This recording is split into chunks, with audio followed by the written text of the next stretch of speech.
கடவுள்களும் அசுரர்களும் பார்க்கடலை கடைந்த போது முதலில் ஆழகால விஷம் வெளிப்பட்டது.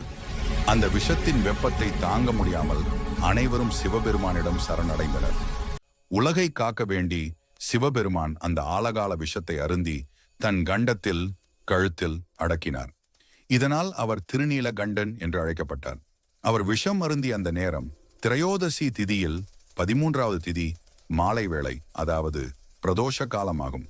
அந்த திரையோதசி திதி ஒரு சனிக்கிழமையில் அமைந்திருந்தது என்றும் சில புராணங்கள் குறிப்பிடுகின்றன. உலகை காத்த இந்த அற்புத நிகழ்வை நினைவுகூரும் வகையிலும் சிவபெருமான் நந்தி தேவரின் 2 கொம்புகளுக்கு இடையே ஆனந்த தாண்டவம் ஆடிய நேரமாகவும் பிரதோஷ காலம் கருதப்படுகிறது. சனி மகா பிரதோஷத்தின் சிறப்பு. சாதாரணமாக வரும் பிரதோஷத்தை விட சனிக்கிழமை அன்று வரும் பிரதோஷம் சனி மகா பிரதோஷம் என்று அழைக்கப்பட்டு மிக விசேஷமாக கருதப்படுகிறது. சனி பகவான் தனது குருவான சிவபெருமானை இந்த பிரதோஷ வேளையில் வழிபடுகிறார்.